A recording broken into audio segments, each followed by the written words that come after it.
Perfect. So that's me and a robot, because I like robots.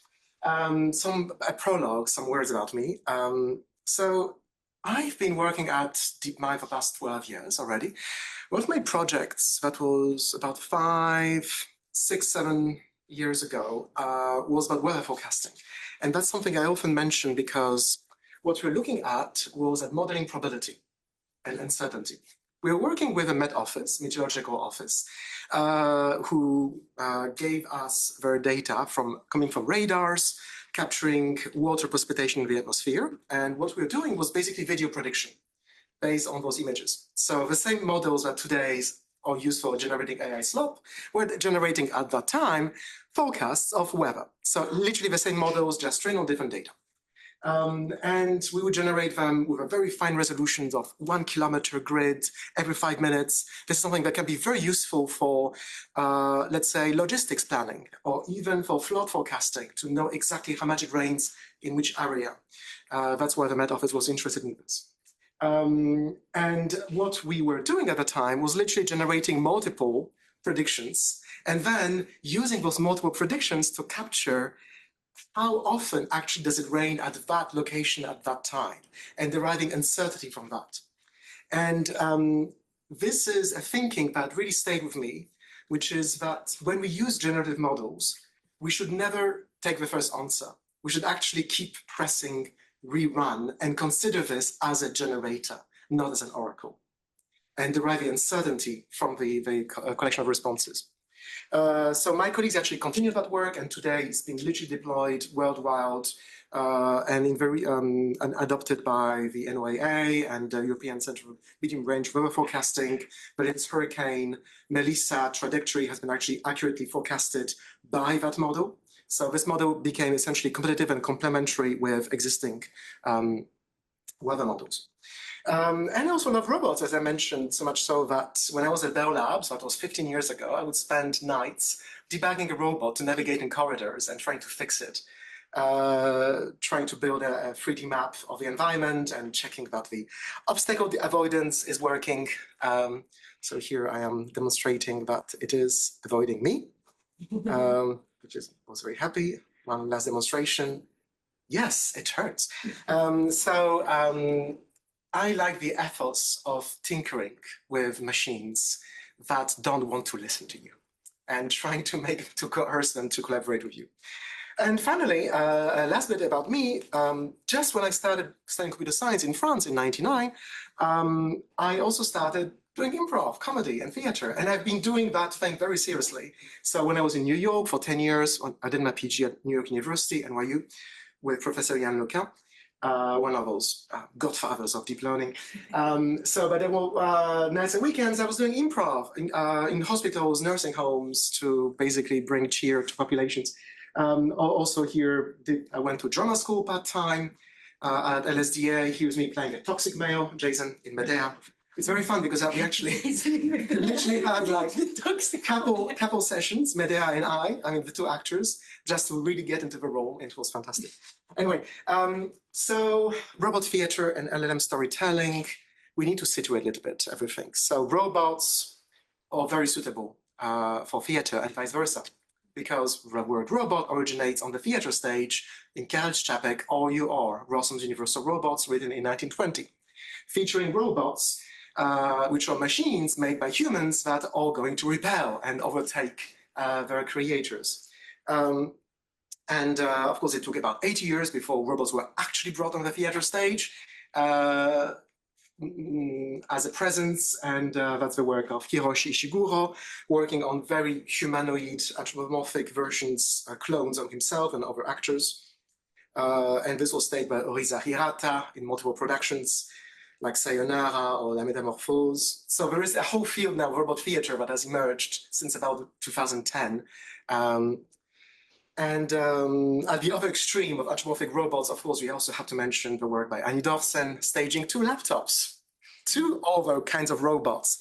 One with a chatterbot trained on Noam Chomsky, another one on a chatterbot trained on Michel Foucault, and they just engage in nonsensical dialogue, not unlike the original version. Then there is the glitch aesthetic. I mean, that's essentially what we are going towards. So large language models or language models were literally introduced to the public consciousness in about 2015. There was a great article in The Guardian about a journalist who tried to train a recurrent neural network on some data, on some corpus, back at the time when everybody was excited about large language models. And there was a production on the West End of Beyond the Fence, where part of the lyrics were written by a language model. They made absolutely no sense, which is why they were extensively rewritten and then interpreted by the actors, who just took joy in trying to rework that nonsense material. There was another great amount of fun that happened when Oscar Sharp, director, paired with Rose Goodwin, the former speechwriter for Obama, and a technologist, to try to create a film in 48 hours at a hackathon. And they used a language model that generated 8 pages of nonsense. And then they had that nonsense printed, and wow, I mean, the costumes changed like 3 times in 3 minutes. And the characters say nonsensical things, but then the delightful aspect is to stage that, to use that as a challenge.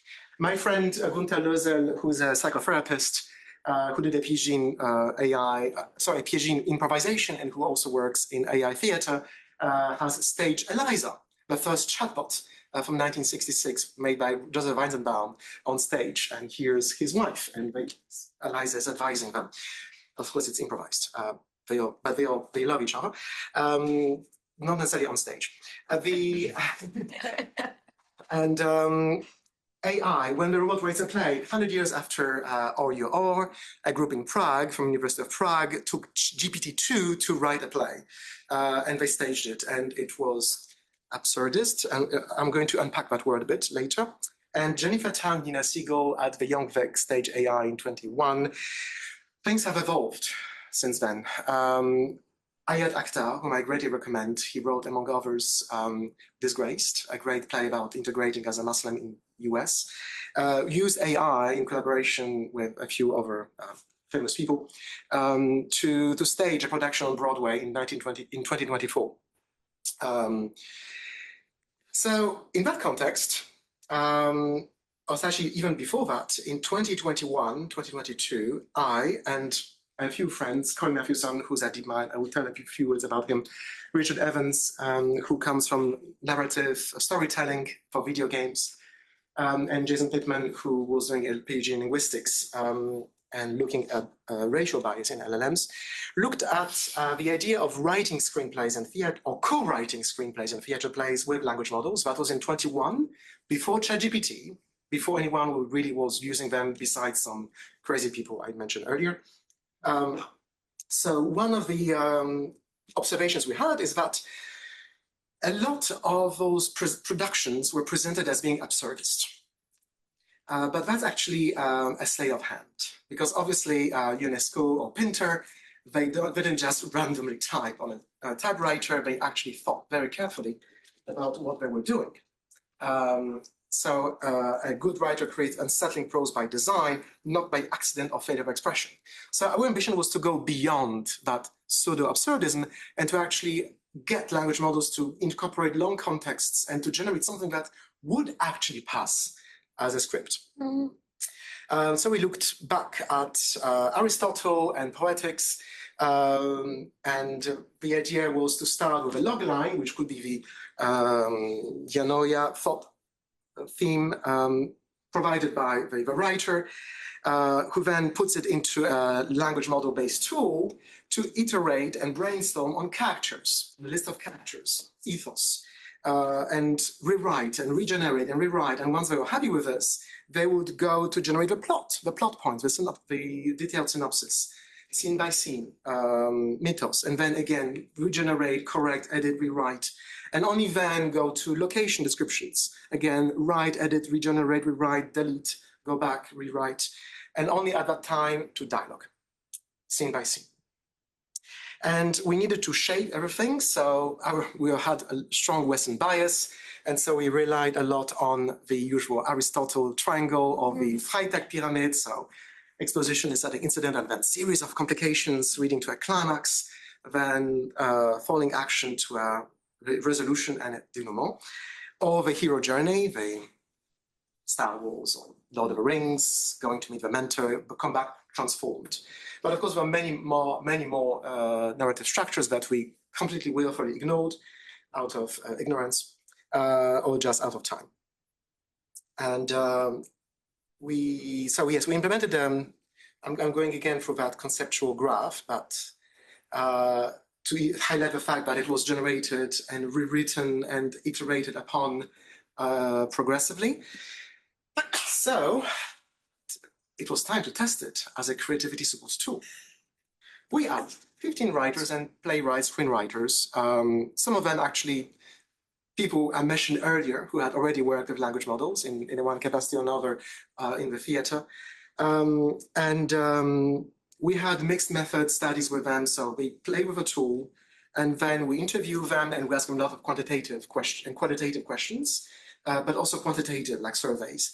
So that's these are results from 2022, summer 2022, 6 months before ChatGPT, when it was, most of them had never used language models before, much. So what was interesting that they did feel some element of surprise at the time, or even enjoyment, but definitely not much ownership or pride. And looking into trying to split it a bit, the participants into groups, we noticed that theater makers were definitely less enthusiastic about it than, let's say, screenwriters, who probably are used to writers' rooms and to have someone giving ideas. And the quotes, industry professional quotes, so can be used for inspiration, word building, getting words on a page. I think this is cliches, but you have all heard many, many times since the rise of ChatGPT. But something more interesting, I want ideas that a human couldn't possibly have. That is, I think, the sweet spot towards which we should be aiming.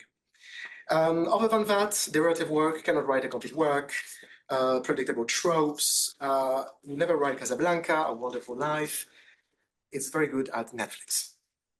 All right, so live performance with large language models. And now we're going to close some of those things I opened earlier. But first, the tool. So the tool that I just mentioned, called Dramatron, was tested at a fringe festival in Edmonton, Canada, back in 2022, August 2022. And it was tested in the following setup. So an ongoing series of performances called BLAF, where actors are given the script 2 minutes before the performance in a nice craft envelope, and are then given the costume in another craft envelope. They have 2 minutes to get changed, come back with a script, and then they play. They do cold reading in front of the audience. And then, even better, half an hour into the performance, the script runs out. Oh, well, now you have to improvise. So they discard the piece of paper and they continue improvising without the script. All right, so let's listen how it looked like. And these are actors from rapid fire theater with essentially an improvisational background. And you can't hear anything. So you need to press share sound. Yeah. So Okay. Well, I mean, It's, so if I go to Zoom. yes, and then here. Debugging, live coding, live debugging. All right, share. The window is now small. I lost now. Yes. Gosh, hide this thing.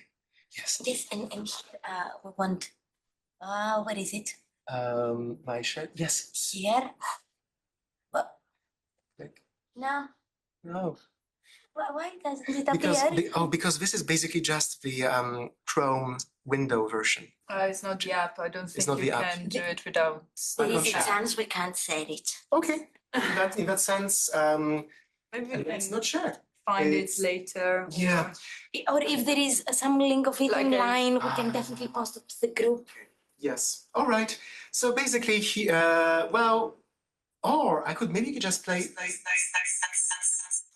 Yes, if I put. No, it can't because basically sound is coming from.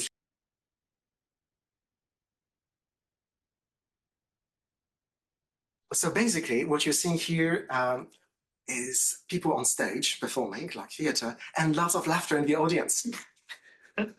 So just to say that it's fun. Literally. Okay, too bad you couldn't witness it.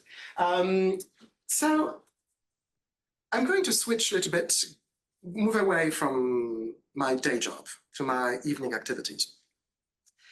This is a paper I've been writing as part of a different organization called Improbotics, designing, evaluating dialogue language models for co-creative improvised theater. And a few words about improvisation. So, improv. I mean, probably who doesn't know improv? You all know. All right. So improv is about being a child, again, according to Jonas Pollan and Keith Johnston, being a 6-year-old who accepts with enthusiasm everything that is being presented to them. It's also about being obvious. The beauty of improv often results on the fact that two people do the most obvious thing according to the word model, but the collision of viewpoints creates interesting storytelling. The yes and rule, that doesn't necessarily have to be taken literally, but it does encourage this idea of accepting the offers made by somebody else on stage. And what's very important is the word and. It's not just yesing. You not just say, yes, man, whatever, because you might not move the story anywhere. Rather, you need to move it forward in a direction that does make sense. And Keith Johnstone talks often about the circle of expectation. So the circle of expectation is, if the center is you and your idea, and then a good suggestion is moving slightly away from you, but on that circle of what is acceptable and expectable, not beyond. Because beyond, you break the illusion, you break the magic. You get a laugh, like someone steps outside and, oh, puff, a giant spaghetti ball falls on them, okay? Why? Rather, you progressively build a believable world that slowly drifts and becomes crazier and crazier because you make it worse. So the two people brushing their teeth in the morning, actually, well, they are in love with the same person. But that's something that's revealed 2 minutes later. And that's where the interesting story happens. And that's why you actually care about what they are saying, because you have followed their story, you know who they are, and they have built a world together.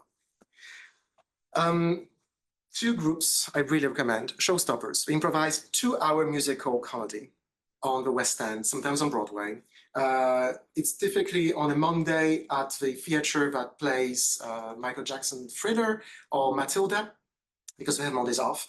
So they just move into that theater, they sell out, the 2,000 seats or whatever. It's so good.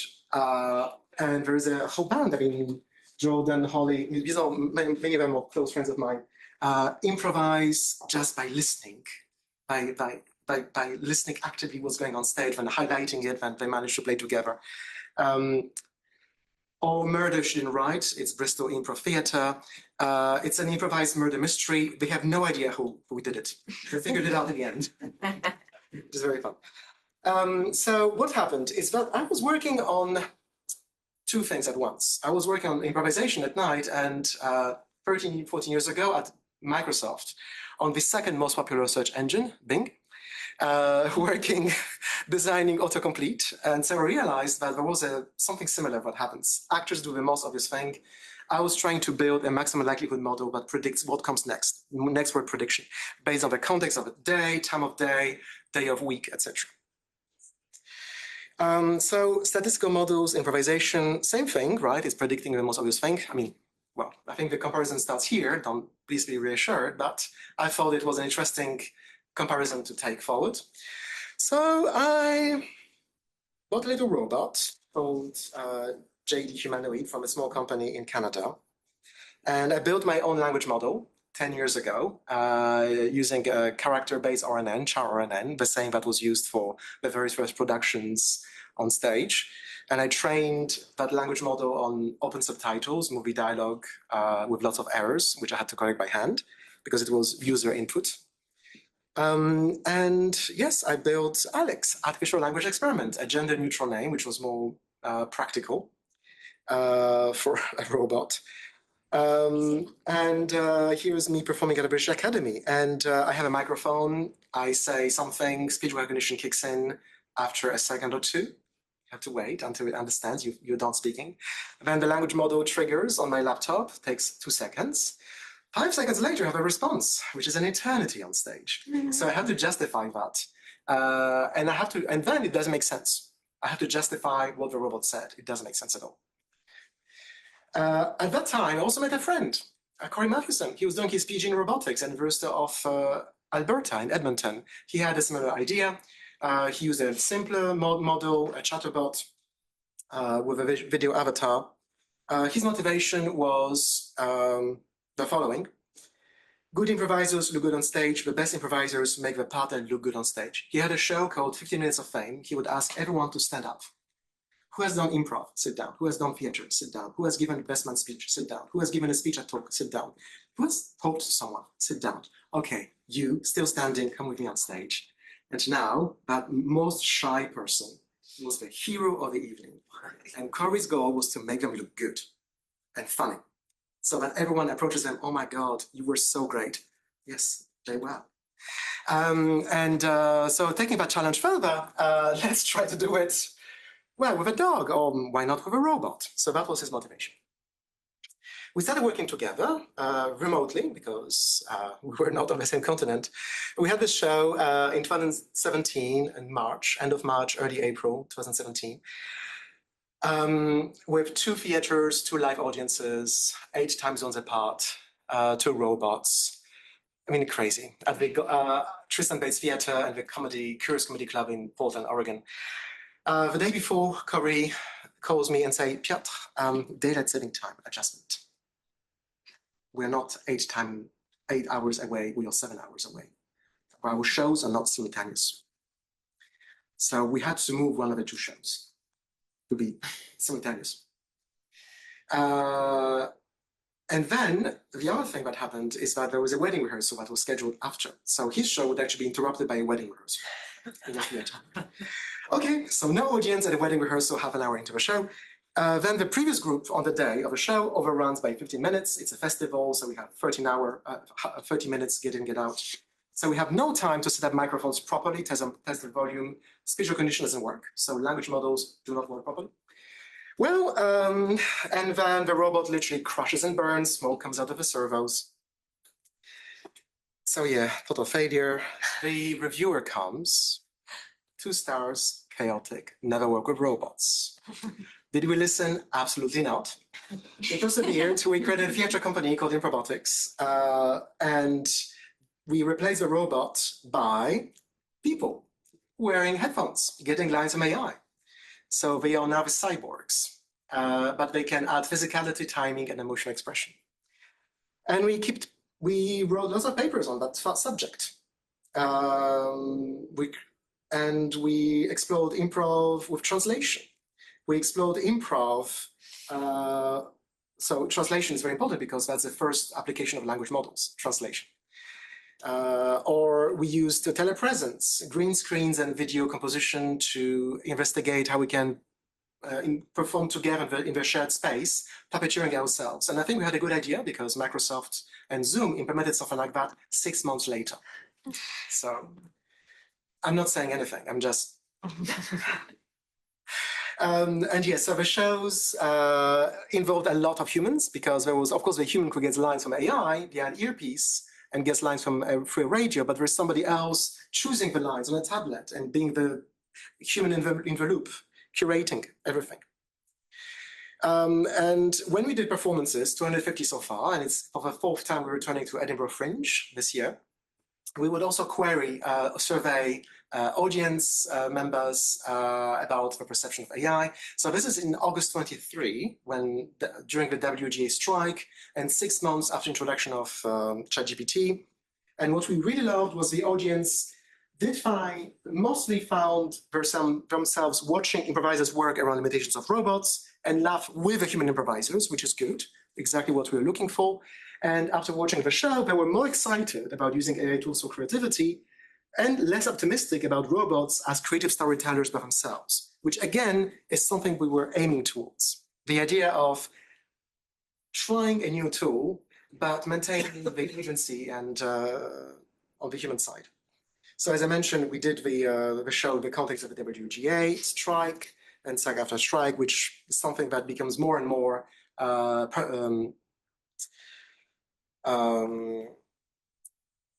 relevant today, as essentially AI is developed pretty much everywhere. And yes, the common concerns were copyright, misappropriation of artists' work, destructive impact on economies, presentational biases, something that we ended up addressing in dozens of interviews from the New York Times to the BBC, etc. So I'm going to skip this bit of a video, which shows our interview by the BBC a year and a half ago, unto a point where, so Gillian is explaining in robotics and our kids show, and at some point, wait for it, this is what happens. She explains a specific game that we have invented.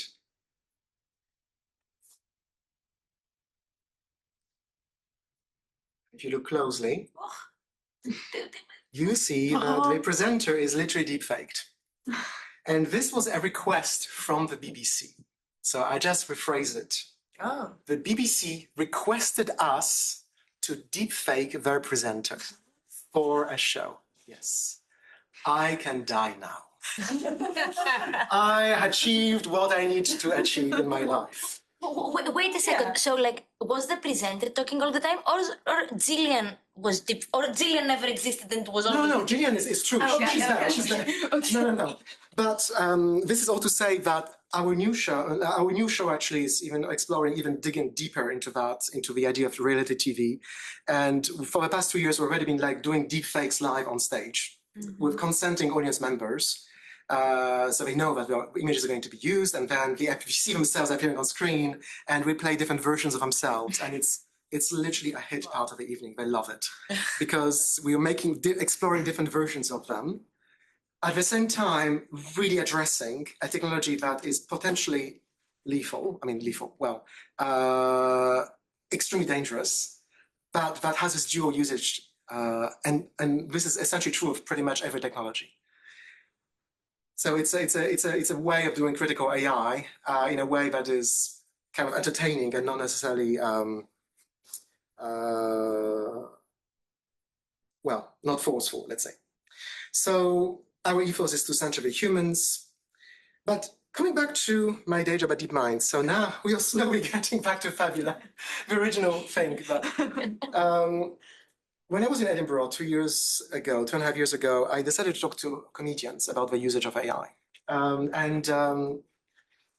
So that was in August 23. And what was interesting was to evaluate this idea of humor alignment and ethical alignment. So comedians also, of course, are interesting because they have a viewpoint. And they know how to manipulate words in a context that is very sensitive, because they have a lived experience and a personal perspective that justifies talking about racism and homophobia and sexism, because they often have experience in themselves, and so they talk about themselves effectively and are funny at the same time and also make you think. So comedians, so we did another mixed method study with comedians trying ChatGPT and then engaging in a focus group with us. And we had a variety of perspectives, from AI is very bad at this, I don't want to live in a world where it gets better, to those details sparked my imagination, I could use them to write something.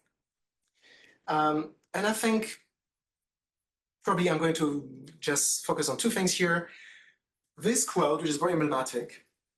So it will be very PC, not really taking any risks, as a sort of bland kind of cruise ship style entertainer, maybe something like you'd see in comedy from the 50s or 60s, but less racist. The but less racist is very important, because that corresponds to 5 years of work by researchers at OpenAI, at Anthropic, at Google, to try to debias the language models. But of course, it doesn't necessarily work very well for multiple reasons. Because first of all, it's a difficult problem. And second of all, there is something that happens, which is that when comedians are writing material, the responsibility for what they do with the material is on them. They put words on a page, but then they think first before they say it in public, and which venue. And that's something that doesn't exist when you use a language model. It doesn't have this physical context of a person appearing vulnerable in front of a crowd in a comedy club, taking a risk, but also being empathetic and communicating with the audience. And so when the language model refuses to generate for them, they receive it as a form of censorship. It's a word that keeps coming back from artists when they mention use of AI. And the watering down of perspective. And some examples are, for instance, a friend of mine who's a Filipino-American woman who's doing a show about her experience in the US as an Asian woman, types that into ChatGPT, refuses to answer. But as a white man, oh, of course, here it is. So this is a form of cultural erasure, effectively. Or a gay comedian putting his fantastic act into ChatGPT, comes out straight. Or simply women characters not appearing as often, heteronormative tropes. So none of that by itself is offending. But the context in which this appears and the watering down of perspective and the erasure that happens is offending. I've talked a lot about this with my colleagues in Google, in DeepMind, in ethics. And of course, they are trying to solve a slightly different job because they are trying to denazify LLMs, which is a different task from making it work for artists who have their own peculiarities and desiderata. So the prompt here, the culprit, is the harmless, helpful, and honest ORLH fine-tuning. This is literally the expression from a paper by Anthropic, and the first author is a philosopher at Anthropic. That objective is contradictory with what artists want, because the broader appeal something has, the less great it can be. If you make something that fits everyone, it will end up being nobody's favorite thing. So maybe one solution would be to actually let communities decide what are the value systems they want in the tool that they're using, rather than having a value system imposed by a corporation that's trying to respond to everyone at once and solving a problem for everyone at once. And I'm actually going to refer to work from my colleagues at Google Research who 5-7 years ago already noticed that the features that were being developed by Jigsaw, Perspective API, were already erasing African-American vernacular English from Twitter or queer language, which was used for a purpose by a community with a very valid and specific goal. It was erasing that because, oh, it's toxic. No, it's not.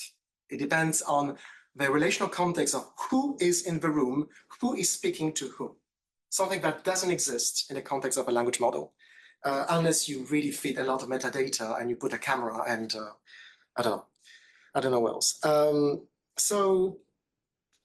Okay, at last, I'm going to tell about this tool that I've been working on with a lot of people, a lot of colleagues, including one actually who's at Bertelsmann, Ryan Schultz, and the senior author of this is Richard Evans, who conceptualized a lot of the frameworks all around.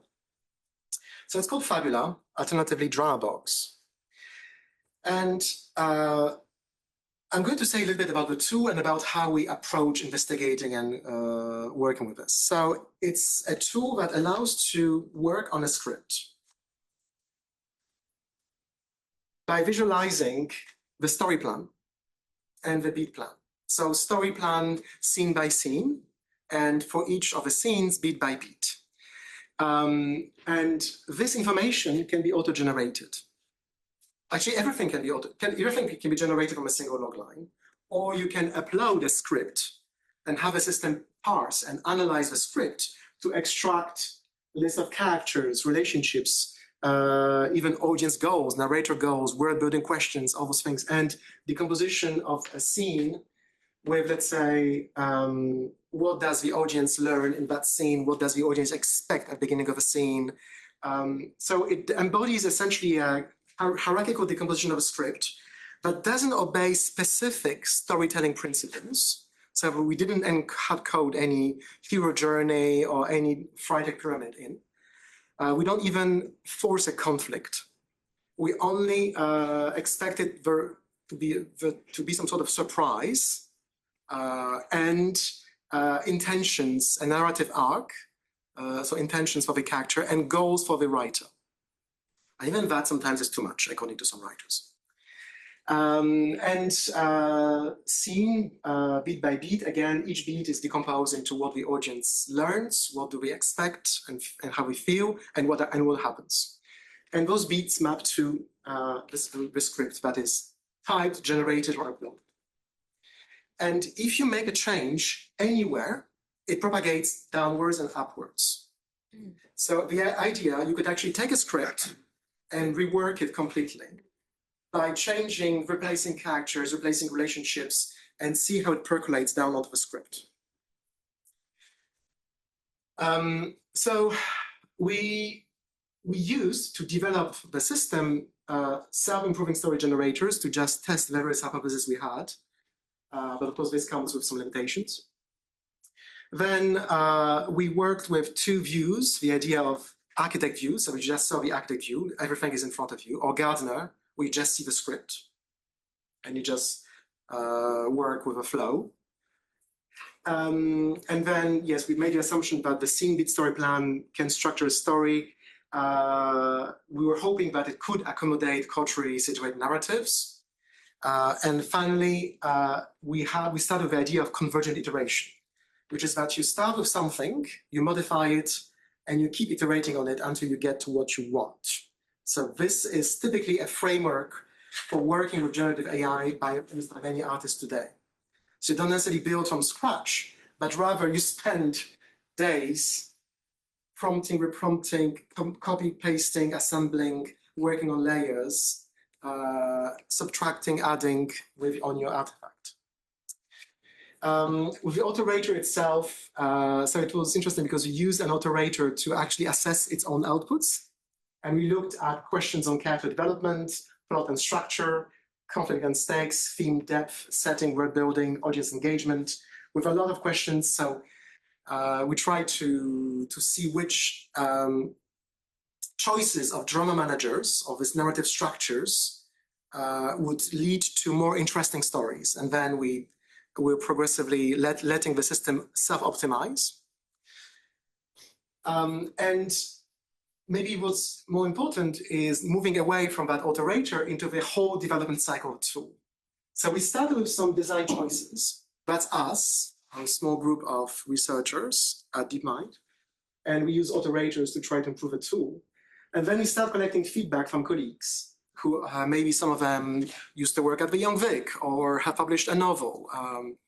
And then we do a large-scale internal testing to see, still among colleagues, because this is still under wraps.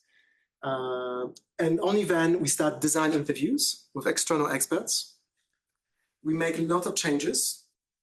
We debug with a team, internal. And then we run writer sessions, external writers. And then we do a trusted tester external release and come back to this cycle of debugging. So it is essentially a cycle that involves iterative improvement, alternating between our team and the external world and trying to take ideas in and rework it. So we had lots of questions and design decisions. And probably, I think the most important here is that we had some ideas from literature review, but then, and personal experience, but then we started adding new ideas based on design interviews and then on writer sessions. And the writer sessions themselves were done with 25 writers, 3-hour writer sessions. And so we had a huge diversity for screenwriters, playwrights, editors, comedians, with different stances towards AI, some very critical. And for design sessions, we had quite a lot of professors of narratology or theory or cultural, global Anglophone literature, for instance, to explore cultural situatedness of the tool, screenwriters for TV. So we collected hours and hours of recordings and interviews of those 42 experts. And some of the feedback we got was, again, we have this typical assessment coming from human-computer interaction tools. about the elements of surprise and pride and ownership in the outputs. We notice some differences, but not too much, between our colleagues and writers, external writers, and a huge spread of actual. Oh, thank you. Let's chat. We also looked specifically at the Creativity Support Index, which is something derived from a NASA task load questionnaire, but specifically tuned to the use of creative tools. And what we notice is that novice writers and film screenwriters were the most excited about the tool. Theater writers, the less excited.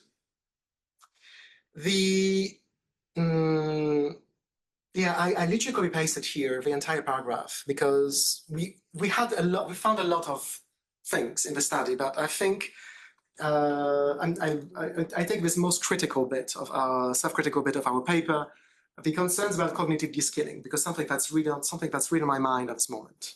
Are we making ourselves stupid because of AI? So we all know writing is thinking. Actually, that comes from a historian. I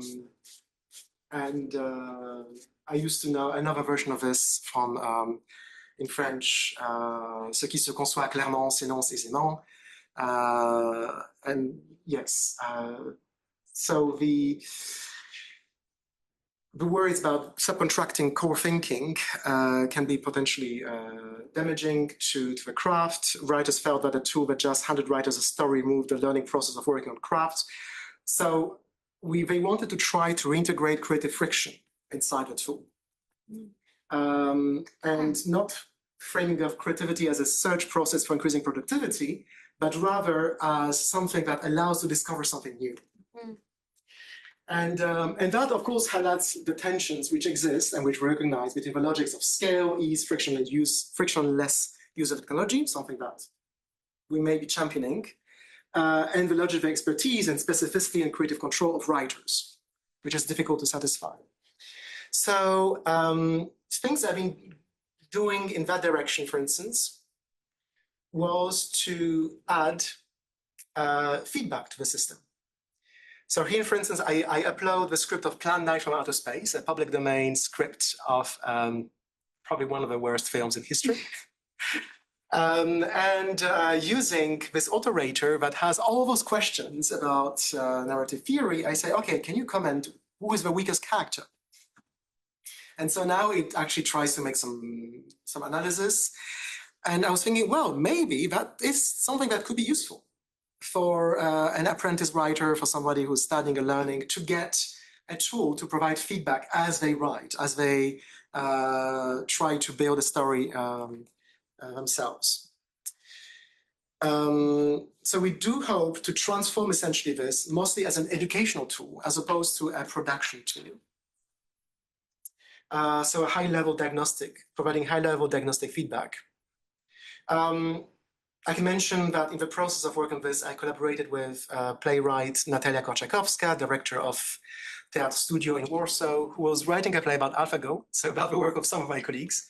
So she was very topically interested in trying the tool, and she gave some very strong negative feedback. But at the same time, she also was very enthusiastic about the fact that we were trying to do it. So her feedback essentially was that her main feedback essentially was that it's trained on the past, whereas what she's interested in is avant-garde theater. And so we have to get out of that. And so how do we get out of classical narratology to support an avant-garde writer? So she did find actually inspiration, sometimes using just Gemini, to write a small bit of a monologue that appears in the play of somebody completely blabbering nonsense. Nonsense generators, I guess. So I had a beautiful interview of her, and I think, well, the one thing that she said was that she was not interested in playing the victim of AI. That's not something that's interesting for her. She's interested in trying those tools at the same level as photography, as light, as screen projections, in the process. And for other things I've been doing, I've been discussing with National Youth Theatre or presented this work at National Film and Television School in Bucharest, other places. We tried it for actor practice. So let's say here writers upload a script of, let's say, Romeo and Juliet, and then they have it rewritten in a completely different perspective, and then they play it. And then this becomes a piece of writing that is discarded, that is used sometimes in the process, but allowing the actors to move forward. Just like when I was going to drama school, I was doing animal work or playing.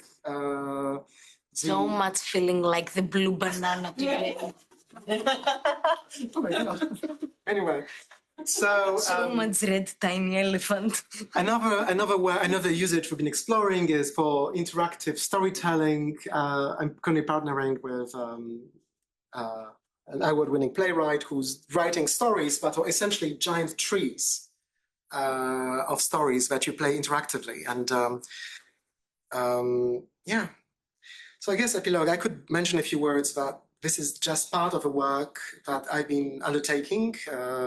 Many of my colleagues, we've been looking at different aspects of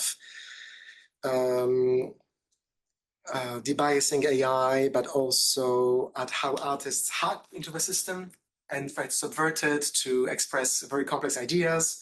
Very topically, this is work they published 2 years ago, and this is from Iranian artists from the Iranian diaspora who are trying to express women life freedom using image generators and fail, and then discuss the Orientalism embedded within image generators.